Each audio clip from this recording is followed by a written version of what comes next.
video, I would like to talk about how the return of Norman Osborn, the Green Goblin, pretty much screwed up Spider-Man history.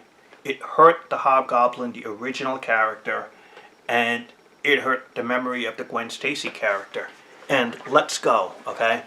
In the 1990s, they had the controversial Clone Saga, which they had brought back from decades earlier.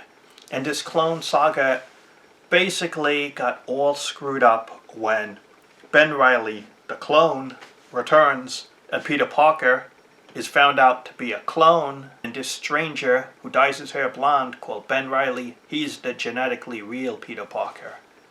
So they did a switcheroo. The intention was to make a single Peter Parker Spider-Man again, and the fans were outraged.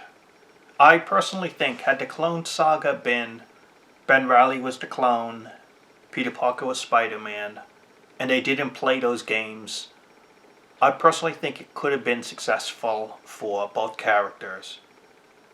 That they could have went their separate ways and there wouldn't be outrage. But when they did that switcheroo, that was the element that pissed fans off. It was too much to take, people. And so they had to resolve the Clone Saga. They had to get Peter Parker back to being the real deal and Ben Reilly to actually be the clone. And they had a character called Judas Traveler, who was this mystical character that had these strange powers. You know, he was one of the characters that you think could have been a big-time player. He could have been a lasting character who had potential in the Spider-Man world. And he never panned out. There are so many characters like that over the years that you think they could be big-time, that they could be a new villain, that they could be someone who really stands out. And then they just fade away after a couple of years and that's it. So they sidelined him. They basically said he was just illusions and he wasn't really powerful.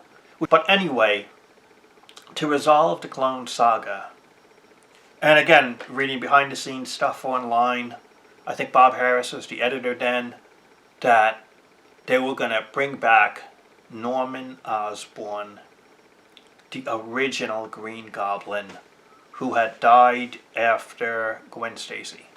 You know, I had read there had been a thing back then, in the past, that if a villain killed a major character in the series of a book, then that villain eventually had to die and be permanently gone. That's why when Baron Zemo, the original one, Zemo, had killed Bucky way back then, okay? That's why in the Avengers, a couple issues later, Zemo ultimately died as well. And he was not brought back in the 60s, in the 70s, etc. Because he eliminated Bucky, therefore Zemo had to go and pay the price as well. Not a villain to bring back, not a villain to return. That's the point. So, in the Spider-Man world, after Gwen Stacy died, the next issue, Norman Osborn, Green Goblin, died in what could only be a poetic, perfect ending. It was so good that in the first Sam Raimi Spider-Man movie, they played it similar. In fact, on the Sam Raimi part, when Spider-Man flipped away, I thought that was much better than Spider-Man in the comics just dodging. And so the Goblin was impaled on his own glider. And that was it. He was out of the book. Now, him returning had two big issues for me, okay? And the editors back then, the other writers, did not want the Green Goblin, Norman Osborn, returning. They didn't want it because to respect the history and the heritage. Plus, the Green Goblin being gone, Norman Osborn, he was one of the few villains that most heroes have villains who are always alive. Batman has the Joker. Okay, Superman has Lex Luthor. Captain America has the Red Skull. All these villains are around, they're active, they're always brought back. But Spider-Man, one of his major villains, and his first really major villain at that level, the Green Goblin, was gone. So with the Green Goblin gone, they could never fight again. The Goblin could never have revenge again. Spider-Man could never deal with Norman Osborn again. And yet Norman Osborn had a legacy. His legacy was Harry Osborn picking up the mantle. His legacy was the Hobgoblin appearing. His legacy was his journals and all these other schemes that, or even though Norman Osborn wasn't there anymore, in the Spider-Man mythos, he had a legacy, things going on that made his legend, that made his character even better. Now that the Goblin was gone, his legacy, his history, was built upon by other characters. And it made him seem just as bad, just as evil. And when by him returning, it canceled that out. But the worst thing, in my opinion, the worst thing it did, bringing back Norman Osborn, was it made the original Hobgoblin not matter anymore. Think about it. When you had the original Hobgoblin, Norman Osborn was dead, and he picked up the legacy of the Green Goblin. He picked up the mantle. He changed it, and he was the new Goblin. He was the new threat at the original Green Goblin level. Okay?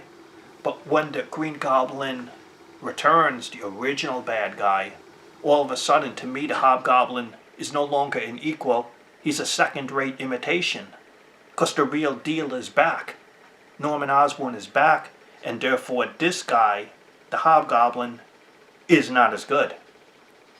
Do you know what I'm saying? It's like the Hobgoblin stood at this level because the Green Goblin was gone. He was out of the picture. All those 1980s kick-ass stories of the Hobgoblin were at that level, at a high level.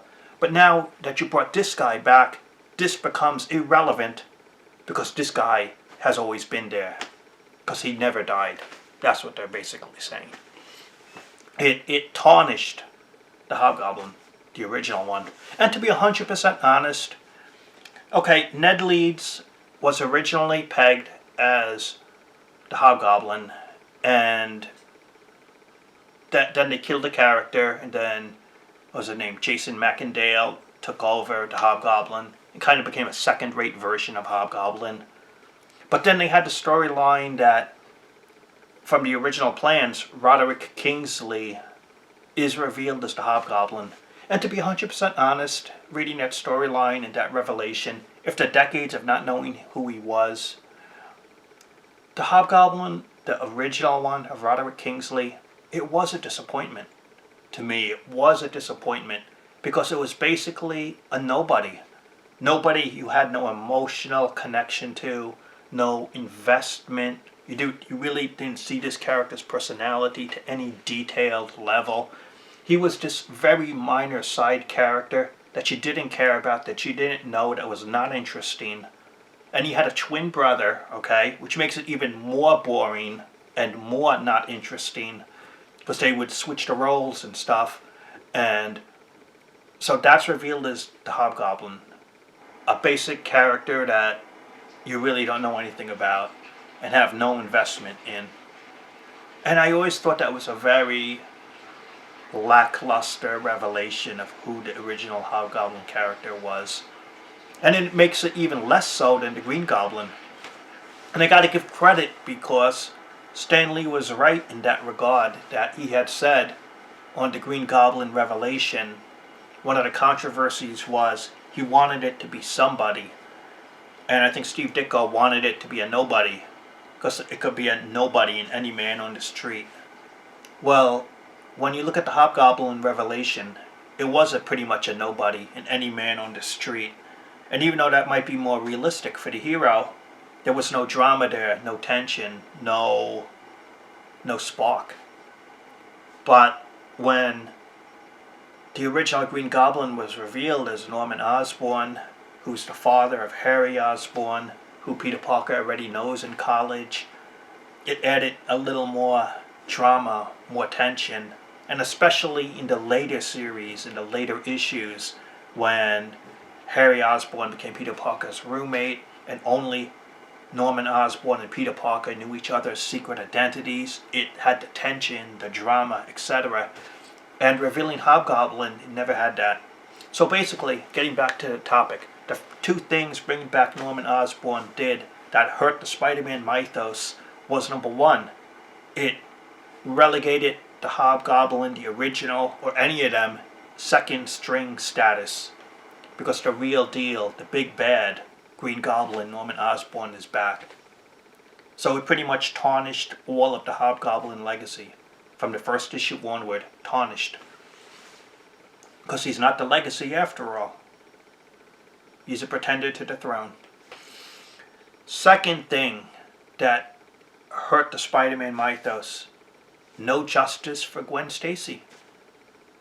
No justice. The bad guy got away with it.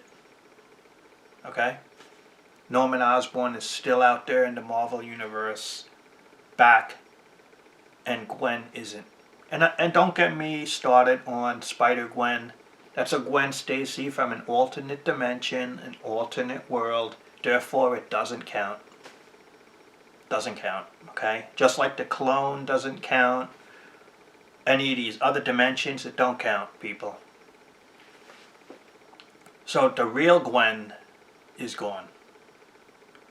And Norman Osborn is still around. No justice for the character. And you know what?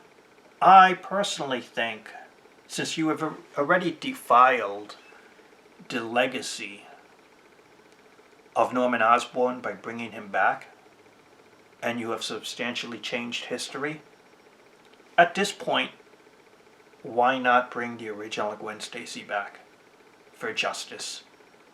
You know, this is what I find odd. You have the Spider-Man movies with Gwen Stacy in it. You have animated series, Gwen Stacy in it. You have a new comic book series, as I'm making this video, about Gwen Stacy's early days. And so this character is getting media attention. TV shows, cartoons, comic book series. And yet the original Gwen Stacy is not alive in the comic books. This makes no sense, to have such a well-meaning character off the table, off the playground of superheroes. Why not bring, at this point, it's just comics and history really don't matter anymore. You brought back Bucky, the Winter Soldier. So why can't you bring back Gwen into the mainstream comics? In the here and now. The original Gwen from the comics. The original timeline. Why not? And some people might complain, well, it's like sacred and you're disregarding history. So what? History has already been disregarded by having Norman Osborn back. And you have this character in multimedia, active, but she's not active in the comic books. Bringing her back would be what? How offensive would it be? You've already offended the legacy by sins past, saying she had a fling with Norman Osborn and had children with him. You know, one of the worst storylines. You've already defiled her character, okay? Maybe you could actually redeem her by bringing her back and making it more fun, because she would add to the book. Who would have thought bringing back Bucky, the Winter Soldier, would add to Captain America? It made Captain America better. You might have been offended that Bucky returned, but now you take the Winter Soldier as being just a part of Captain America's universe, and you like it. You like the character. So it added. It didn't take away. You might have been offended that bringing Bucky back was like some sacred thing, and now you've offended his history, bringing him back. No, you're making enjoyable stories with the character here and now. It's enjoyable. It's fiction, people. So bringing back Gwen, you might think is bad. It worked for the Winter Soldier. It worked for Jason Todd, the Red Hood, who became a kick-ass character. They brought him back. And that was pretty much sacred also. You should never bring him back, and they did, and it worked. So bringing back Gwen Stacy, what would be the worst thing that could happen? That she would actually be interesting, that there would be more people in Spider-Man's world. Because at this point, the only two women in Spider-Man's life that truly matter are Gwen Stacy and Mary Jane. None of the new characters who have the history, none of them matter. They don't. Okay. And so, that's it. Bring back Gwen so you could bring back the legacy of a good character. And bringing back Norman Osborn hurt the history with Gwen Stacy, and it hurt the Hobgoblin's history. It was a bad idea to bring him back. He was more interesting when he was gone. And so that's a little history lesson, my thoughts about it. Let me know what you think. Talk to you later.